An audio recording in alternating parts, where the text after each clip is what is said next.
Midnight terror, a mysterious encounter by the roadside in the suburbs.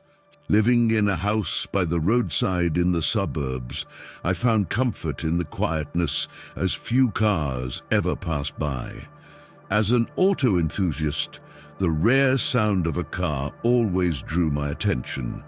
One night after a heavy dinner, I was awoken by a sudden cramp. Grabbing some water, I glanced at the clock. It was 2 a.m. Just as I was about to return to bed, the distant sound of a car approached, piquing my curiosity. I got up and looked out the window. To my disappointment, it was a hearse, but my interest was quickly reignited by the sight of the passengers. Dressed in black suits, their pale faces stood out starkly under the moonlight. I was puzzled. Why would a hearse be out so late? As I wondered, the hearse stopped right in front of my window. One of the passengers looked up directly at me, his eyes emitting a cold green glow in the dark. My blood ran cold, and I instinctively ducked out of sight. What was that? Leaning against the wall, I found a shoe in my hand, a futile weapon against whatever was out there. My mind raced with fear. What if that figure tried to enter my house? I remained there, eventually falling asleep with anxiety. For the next few days, I avoided staying up late, fearing a repeat of that night. A month passed without incident, and I began to relax a bit. One day, on a leisurely walk to the town, I found myself amidst a bustling crowd. Suddenly, an elderly man tapped me on the shoulder. "Do I know you?" "What do you want?" I asked, a bit startled. "Young man, I see a dark cloud looming over you. Beware, a bloody misfortune awaits," he warned. "Spare me the nonsense," I retorted, brushing off his ominous words. The old man continued, "Don't be angry. I'm not a master, but my family has been involved in mystic arts for generations. I can offer you protection." Protection from what? My heart skipped a beat, recalling that night's encounter. "Don't worry," he reassured, pulling out a glass-like orb. "This is a relic from my great-grandfather, known as a relic of protection. It can't exorcise spirits, but it can shield you from harm. Keep it for 18 days, and you'll be safe." Gratefully, I accepted the relic, thanking him profusely. A week later, I visited a company on the top floor of a high-rise. As I prepared to leave, I stepped into the elevator, feeling good about completing my work. Then, I noticed someone unsettling across from me. As the elevator door opened and more people entered, the unsettling figure raised his head. It was the same man from the hearse that night. His pale face, his dark eyes. The elevator door remained open. A voice in my ear urged, "Run! Now!" Fueled by adrenaline, I rushed out of the elevator. In that exact moment, a loud snap echoed. The elevator's cable had broken. The news the next day reported the tragedy. Elevator plummets in high-rise. No survivors. Cause under investigation. The news of the elevator accident haunted me. The realization that I had narrowly escaped death sent shivers down my spine. But it was the mysterious man from the hearse, the same figure I had seen that fateful night, who occupied my thoughts. How could he be in two places at once? Was this merely a coincidence, or was there something more sinister at play? In the days that followed, I couldn't shake off the feeling of being watched. Every shadow seemed to hide a lurking figure. every noise a whisper from the beyond. The relic the old man had given me became my constant companion, a small comfort in the sea of uncertainty. Then one evening, as I sat alone in my suburban home, I heard it again, the unmistakable sound of the hearse. My heart raced as I peered out the window, only to see the hearse slowly driving past. The same passengers, the same eerie stillness. This time, however, they didn't stop. Was this a warning, a sign of something yet to come? The questions swirled in my head, each more unsettling than the last.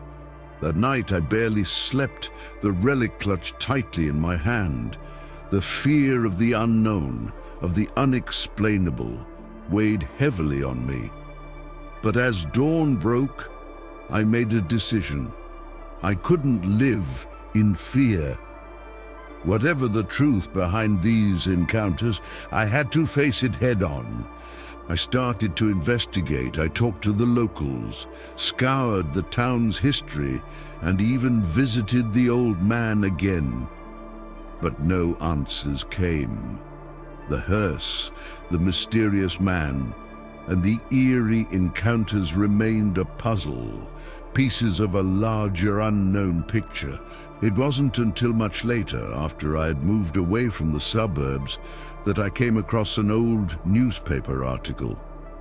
It spoke of a tragic accident involving a hearse many years ago, right in the area where I had lived. The details were eerily similar to my own experiences. The article didn't provide any definitive answers, but it did offer a sense of closure. Perhaps what I had encountered were echoes of the past, remnants of a long-forgotten tragedy that had somehow imprinted itself in the present. As I settled into my new life in a different city, the memories of those chilling nights faded into the background, but they never completely disappeared. They remained a reminder of the mysteries that lurk in the shadows, of the thin line between reality and the unexplainable. And sometimes, on quiet nights, I find myself listening for the distant sound of a hearse, wondering if the past is ever truly behind us.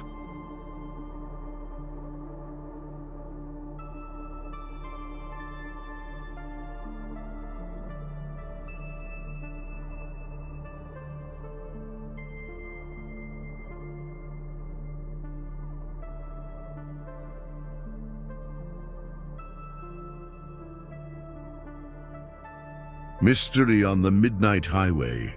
The wind howled cold as ice, while the rain softly whispered tales of sorrow.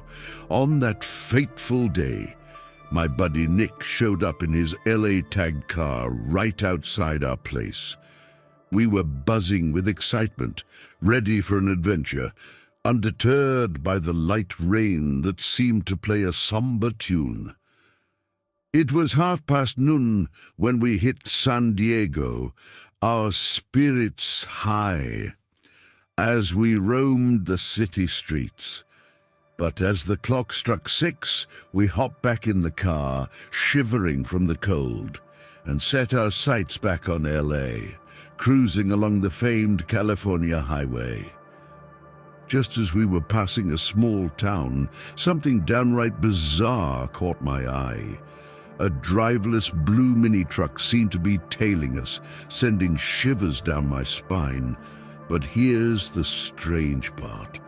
Neither Nick nor Eddie, our other friend, seemed to notice it. Was I the only one seeing this? Fast forward to 8:30 p.m., still on that endless stretch of road. The guys were lost in conversation, but my mind was racing with questions. Was this some newfangled self-driving tech? Or was my vision playing tricks on me? Maybe some prankster was behind the wheel. Before I could make heads or tails of it, Eddie tapped my shoulder, looking scared out of his wits. "Dude, look, why's that car behind us got no driver?" I tried to lighten the mood with a joke. "Oh, you haven't heard. That's the latest and greatest in car tech." But my words were cut short as the mysterious vehicle zoomed past us. Nick, with a look of sheer disbelief, gunned the engine, determined to keep up. "What in the world is that thing? A modified race car," he muttered. The chase was on, but the ghostly car soon vanished into the night. At 9:30 p.m., as the lights of LA came into view, our journey was far from over. Nick had family to visit in a town some miles away. Would we encounter that eerie car again? Nick seemed to think not, as we weren't on the same highway anymore. But little did we know, Nick had a hunch that the car wasn't of this world. It was something else, something otherworldly. And sure enough, 15 minutes later, there it was again, trailing us in the dead of night, keeping his distance. Nick's voice was stern. "Don't look back, guys. It'll only draw it closer." And just like that, as if obeying his command, the phantom car disappeared. Later, we shared our spooky tale with Nick's uncle, who just shrugged it off. He advised against night driving, but assured us it was nothing more than a common occurrence, nothing to fret about. That night's journey remained etched in our minds, a blend of thrill and unexplained mystery. Driving through the dark, with only the headlights to guide us, we felt like adventurers in an unknown world. The highway stretched endlessly, with only the occasional flicker of distant lights breaking the monotony of the night. The encounter with the ghostly vehicle transformed the trip into something more than just a ride. It was a brush with the unexplainable. The silence in the car was thick, each of us lost in our thoughts, pondering over what we had just witnessed. The excitement of possibly seeing the mysterious car again lingered in the air. Yet as the miles passed and we moved further away from the highway, the anticipation slowly turned to relief. The feeling of being followed, watched by something not of this world, gradually faded away, leaving behind a sense of wonder and a touch of fear. Finally, we reached our destination, the quaint town where Nick's family lived. The familiar sight of houses and the warm glow of streetlights felt comforting after the eerie journey. We stepped out of the car, stretching our legs, still feeling the adrenaline of the night's adventure coursing through our veins. As we recounted our tale to Nick's family, their reactions ranged from disbelief to knowing nods. It seemed our experience wasn't unique, yet it was something that would stay with us forever. In the days that followed, I often found myself looking over my shoulder, half expecting to see that blue mini truck lurking in the shadows. The mystery of that night remained unsolved, a story to tell and retell each time with a shiver and a glance back into the darkness. That night on the California highway showed us a side of the world we hadn't known, where the lines between reality and the supernatural blurred, leaving us with a story that was as haunting as it was unforgettable.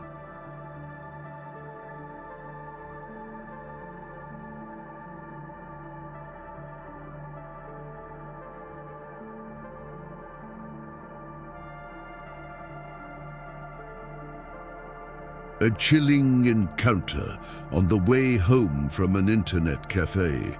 I grew up in a small town in California about 7 months after a major earthquake had hit Northern California.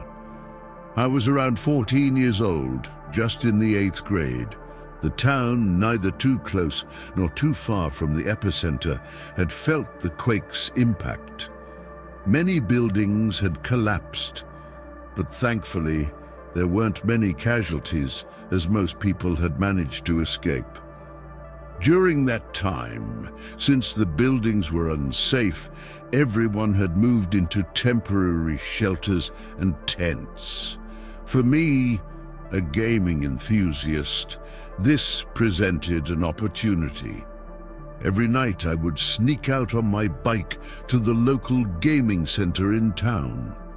Living in tents meant my parents were none the wiser about my nightly escapades. I would usually leave around 11:30 p.m. and return from the gaming center around 3 a.m. This routine went on for about half a month. On the night of the incident, the moonlight was intermittent, casting eerie shadows on the deserted streets. Occasionally, the wind would rustle plastic bags, creating strange noises. As usual, after finishing my games, I rode my bike away from the gaming center, located in the town center. As I approached a corner to turn, I noticed a woman in white on the second floor of a building across the street. Bathed in the pale moonlight, her face was indistinct, her long black hair fluttering in the wind, yet eerily motionless. My first thought was wondering what she was doing awake at this hour, possibly sleepwalking. However, a sense of unexplained dread overcame me, and I pedaled faster, quickly turning the corner. Reaching a crossroads, a large black dog that usually slept outside a closed diner began barking furiously at me as if it had gone mad. I was perplexed. I passed by here often, and it had always been docile. Why was it so aggressive now? The situation became more alarming when the dog suddenly charged at me, attempting to bite. In a panic, I pedaled faster, focusing solely on getting home as quickly as possible. As I glanced back to see if the dog was still chasing me, an accident happened. I crashed into a pile of construction materials left over from the earthquake. My bike was thrown into the air, and I hit the ground hard, breaking the bike in two. When I looked back, the dog had returned to the diner's entrance. Injured and dragging the broken bike, I slowly made my way home, perplexed by the dog's behavior and the woman in white. The next day, my mum took me to the hospital for tetanus shots. She kept asking what had happened and how the bike ended up in such a state. At the hospital, I asked my mum about the building across from the gaming center. She hesitated at first, then quietly told me, "No one lives there now. People say that building is cursed. The shop underneath has been closed for a while. A family of 4 used to live there. The lady of the house once claimed to see a woman in white with long hair, covering her face with blood all over her, standing in the bathroom. After that, inexplicable things happened. The husband, for some unknown reason, killed his wife with a knife in that building. Since then, the place has been considered haunted, and numerous accidents have occurred at that crossroads. No one dares to live there anymore." As my mom continued, my hands were drenched in sweat, recalling the woman in white I had seen the night before. From then on, I never dared to sneak out at night, nor did I dare to pass by that intersection again. Even now, I've never wronged anyone and often do good deeds. I follow Buddhism and worship regularly, carrying positive energy with me. Yet the memory of that night still haunts me. I often wonder if the woman in white was sitting behind me on my bike, her long hair flowing, her expressionless face under the pale moonlight, and the big black dog barking and chasing as if it had seen her too. Maybe she was trying to teach me a lesson for my disobedience in sneaking out to play games. Anyway, it's better not to go out late at night.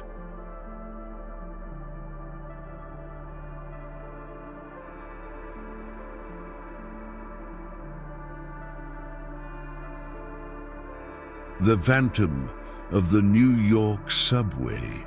In early 2007, I received a call from a friend in need of urgent financial help. I agreed to lend him $20,000 and decided to deliver the cash by taking the New York subway the next morning.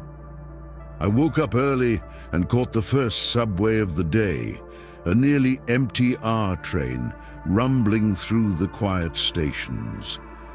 It was a Sunday, and the city was still asleep. At the empty carriage, I was joined by a girl in a red jacket around 17 or 18 with delicate features. She seemed startled by the emptiness and hesitated, but the doors had already closed. She moved closer to me, looping her arm through mine. Her hands were stunningly beautiful, slender and almost translucent. My heart raced. Was this my lucky break in love? The girl leaned close and whispered, "Are you not scared?" "Scared of what?" I asked. "The carriage is full of ghosts," she claimed. I tried to dismiss her claim humorously, suggesting she was trying to trick me, but she insisted, handing me a pair of pink glasses. Reluctantly, I put them on and was horrified to see the carriage indeed appeared full of ghostly figures, silent and pale. I was stunned. How did we switch from the R line to the A line without noticing? The girl snuggled closer for warmth, and I found comfort in her presence despite the eerie situation. As we approached 50th Street, the announcement for 59th Street, Columbus Circle Station, came, and the ghostly passengers began to orderly exit the train. I shook hands with the little boy, his hand ice cold, sending a chill down my spine. Left alone with the girl, I felt a strange connection. But as we exited the subway, she thanked me and walked away, leaving me with a mix of emotions and unanswered questions. I reached my friend's house and recounted the event. He laughed, explaining that the pink glasses were a popular novelty item that created illusions. But as I checked my pocket, I realized my $20,000 was gone, a costly lesson on the New York subway. Shaken by the disappearance of the girl and my money, I found myself in a daze as I wandered the streets of New York. The city, normally so familiar, felt alien and surreal. I couldn't shake the image of the ghostly passengers and the haunting, empty gaze of the little boy. I decided to report the incident to the NYPD, hoping to at least recover my lost funds. The officer listened to my story with a mix of skepticism and amusement. "Ghosts on the subway, huh? That's a new one," he chuckled. I left the station feeling foolish and defeated. Days passed, and the memory of the red-jacketed girl haunted my thoughts. I retraced my steps, riding the same subway line at the same hour, half hoping, half fearing to encounter her or the phantoms again. But the trains were always crowded with the living, the ghostly apparitions nowhere to be seen. Then, one evening, I saw her again. She was standing on the platform of the 59th Street, Columbus Circle station, still wearing that red jacket. Our eyes met, and she smiled. A knowing, enigmatic smile. Before I could approach her, she stepped onto an arriving train and disappeared into the crowd. I never saw her again. The mystery of the girl in the red jacket and the phantom-filled subway carriage remained unsolved, a bizarre chapter in my life that I could never fully explain. It left me with a lingering sense of the uncanny, a reminder of the mysteries and unexpected turns life can take in the heart of a city like New York.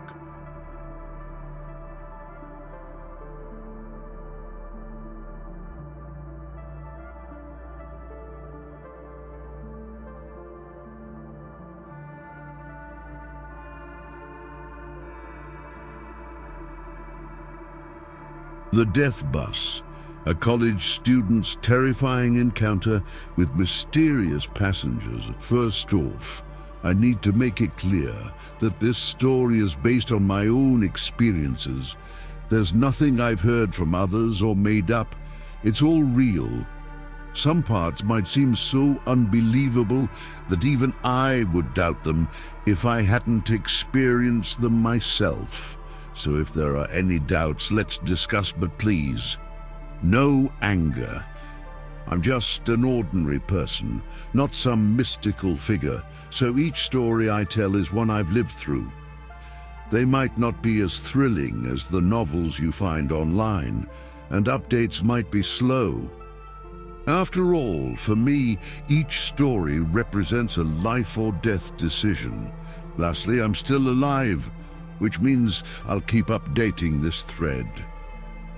I can't say when exactly, as encountering ghosts isn't something I can predict, nor do I know when I might not return. Enough preamble, let's dive into the main story. Today's tale is titled The Death Bus. This happened several years ago in a small town. I was in college, and the new semester was about to start. I was getting my luggage ready to return to school. On the night before my departure, my friends threw a farewell party for me, and we drank until late into the night. After parting ways with them, I found myself walking alone on the deserted streets, wondering why it was so cold and why there was no one around. I expected at least some traffic. Lost in these thoughts, I continued walking and passed by the bus station. Noticing that the lights in the waiting room were still on, I remembered that I hadn't bought my bus ticket yet. Since it was my last day and there seemed to be someone still there, I decided to buy it to avoid trouble the next day. As I entered the waiting room, I noticed the dim lighting. Why's the station so stingy with the lights? I thought, but shrugged it off and headed to the ticket counter. The woman behind the counter had long hair, but her face was obscured by the dim light. I jokingly imagined she must be attractive, paid for my ticket to the state capitol for 6:30 a.m. the next morning, and went home. That night I had a bizarre dream. I dreamt I was at the bus station, ready to board, but the bus in my dream exuded a strange aura. Standing beside it with my luggage, I felt something was off. Suddenly, I looked up and saw the bus's wheels pointing skyward. How did they get on top of the bus? And why was the roof emitting black smoke? Just then, an unseen force tried to pull me onto the bus, but I resisted. The struggle continued until my dad woke me up. It was 5 a.m., and while it's unusual to remember a dream from the night before so vividly, this one stayed clear in my mind. Yet I didn't think much of it and headed to the station with my dad. Arriving at the station, it seemed deserted except for us. I pushed the door open, passed through the waiting area, and made my way to the parking lot. A solitary bus was parked there. Something about it felt ominous, but I couldn't pinpoint what. With a sense of unease, I stored my luggage and boarded the bus with my dad. As I stepped on, I was struck by how cold it felt, not a physical cold, but more like a chill emanating from within. The dim lights in the aisle barely illuminated the faces of the passengers, elderly people on the left and young men and women on the right. The bus was nearly full, just 2 seats remaining. I found it odd how the seating seemed segregated by age. Nevertheless, I took a seat on the right, preparing to wave goodbye to my dad, when the memory of my dream hit me. A deep fear surged within me, and suddenly I found myself unable to move. Panicked, I remembered a scene from Harry Potter where a character overcomes fear-induced paralysis by inflicting pain on themselves. Lacking a better option, I fished out a compass from my backpack and jabbed it into my thigh. The pain was enough to get me moving. I grabbed my luggage and bolted off the bus. As I was leaving, a pair of young boys boarded. Something about them seemed off, but I couldn't quite place it. The bus door shut behind them and slowly drove off. My dad asked what was wrong, but I couldn't explain and just told him I got on the wrong bus. We tried to return to the waiting room to stay warm, but found all the doors locked, a confusing and unnerving discovery. We eventually made our way to the station's main entrance, only to find it locked as well. Puzzled and without options, we sat on the steps until daylight.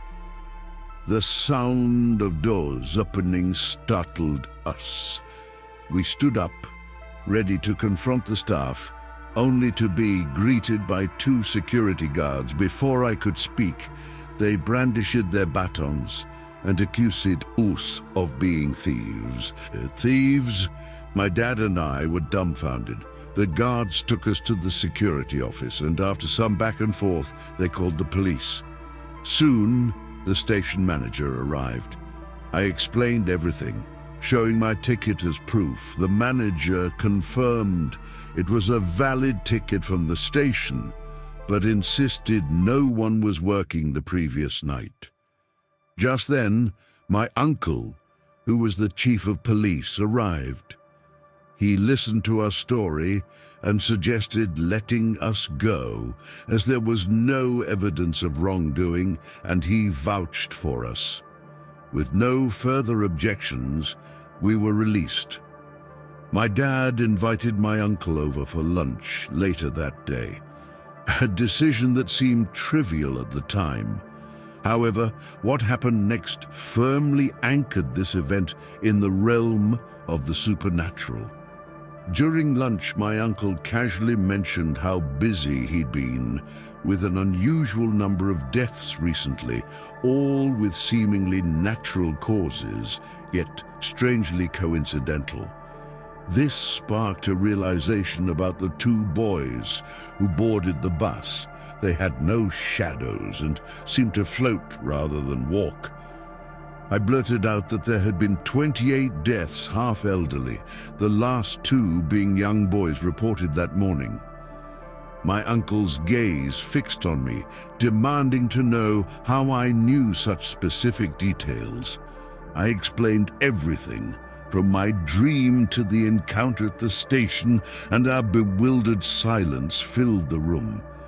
Later, I learned my uncle had persuaded the local government to build a new bus station, citing security concerns due to high foot traffic in the old area. The old station was demolished, and a temple was erected in its place, serving as a community center for the elderly, curious, I asked my uncle about his report. He replied, "What could I have written? The truth. Even if the higher-ups believed it, it would only cause more trouble."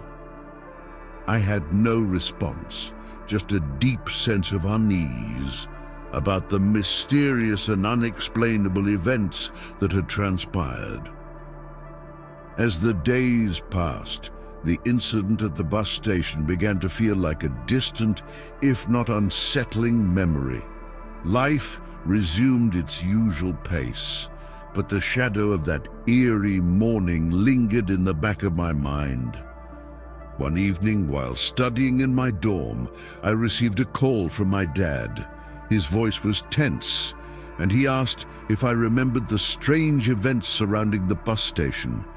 Before I could respond, he told me something that sent a chill down my spine. The bus I had almost boarded that fateful morning was found in a ravine outside the town. It had crashed under mysterious circumstances, and all the passengers on board were found dead. I was speechless. The reality of what could have been my fate had I stayed on that bus weighed heavily on me. My father continued, explaining that the investigation into the crash revealed no mechanical faults or driver errors. It was as if the bus had been driven off the road by an unseen force. The news spread quickly throughout the town, and rumors began to circulate. Some said the bus was cursed. Others believed it was an act of vengeance by restless spirits. The townsfolk, who had once dismissed the supernatural, now whispered in hushed tones about the unexplainable tragedy. In the weeks that followed, I couldn't shake off the feeling of being watched.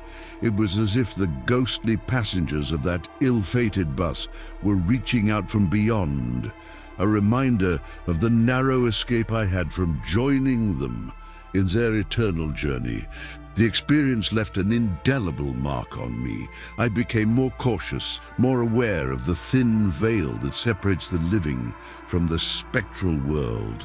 The mundane reality of everyday life was now interspersed with a heightened sense of the unknown, the unexplained.